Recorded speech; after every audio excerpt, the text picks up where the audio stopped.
Hey, say it's a merry way day, up the way, your way. Sun is up, happy, happy, happy. We are going into the Broad building where they're having a very interesting idea festival.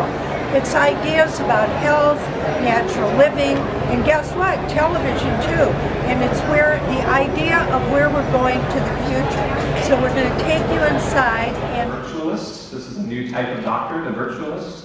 And then we allow the patient apps and biosensors, is trained in digital health and also computer science to some degree, and of course medicine, and is able to work directly with the patients in real time and make decisions whether you need to go to the home and actually see what's happening, you need to call an ambulance. For those of us that are in the clinical trenches, they coordinate with us in real time so that we actually have information and they have our back. Heart disease. Heart disease is not only the #1 cause of death in the world and in the US, but if you look at the population, it's an epidemic. 30% of Americans already have hypertension and are at high risk for heart disease, strokes, heart attacks. And the biggest problem with heart disease is that it's called also the silent killer. It's very easy to ignore it until you have the heart attack or the stroke. So getting people engaged in their condition is mission impossible. So that's the challenge we had when we started working on this product. Seamlessly connected to your phone, help you understand your medical information, build tracking habits around it, and then you start to change your behavior one step at a time. So look to healthcare. And we will tell you in this case, park your car 10 minutes away from work and walk for 10 minutes. And ta-da, you're walking 20 minutes a day. Basically found out that replicating what everybody else was telling me could be done was not always very successful. I had to look within my own system. I'm not alone. There's 24 million people with an autoimmune disease in the US.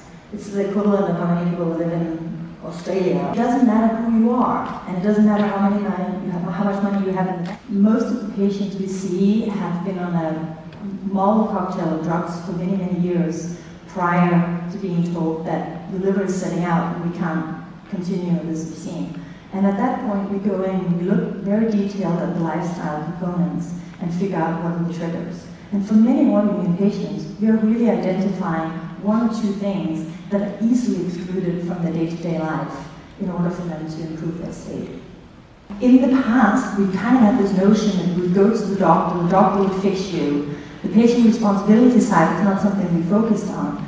But today, I think all understand that the lifestyle component of this is a major role, and without the lifestyle modifications, we're not really able to identify what's really going on and how do we identify the root cause.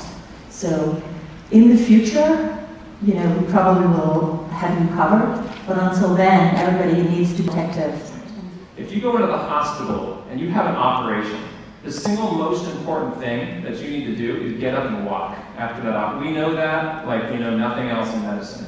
What's the state of the art right now about whether we know if our patients are walking? We have none. We have absolutely no idea. It's a telephone game. We ask the nurse asks the other nurse, and they ask the patient. The patient's not totally sure. Maybe they're a little sedated. We actually don't even know how far people are walking or how far they should be walking depending upon their age and their comorbidities and how far out from the surgery they are. So right now we're wiring up, we're just doing simple Fitbits on patients and giving them active feedback in the room. We're actually going to create a wall mount so they can see how many steps they have, where they should be.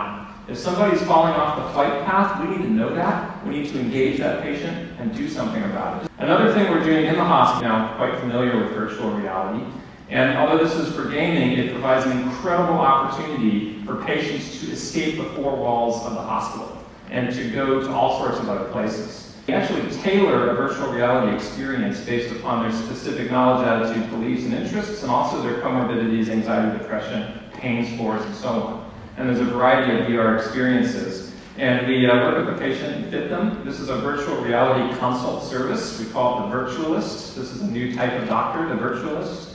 And then we allow the patient to Antarctica or to Africa on safari and just be completely gone from the environment.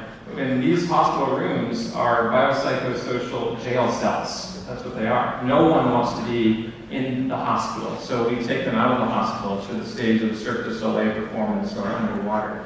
And here she is reaching out to a dolphin that's swimming by, trying to grab it as it goes by. And we've just published our very first paper, is about to be published, inpatient use of virtual reality. And we've been able to demonstrate a significant reduction in pain within 20 minutes of using virtual reality, 2 points on a 10-point visual analog scale without any opioids, and it's a sustained benefit. We're now starting a new study where patients' families can go home with a home virtual reality rig that they set up in the house, and at any time the patient can go home and actually experience their home in virtual reality and interact with the family from the home. Say it's a merry way day, up the way, your way. Sun is up, happy, happy, happy day. Love, love, love way. Merry way day.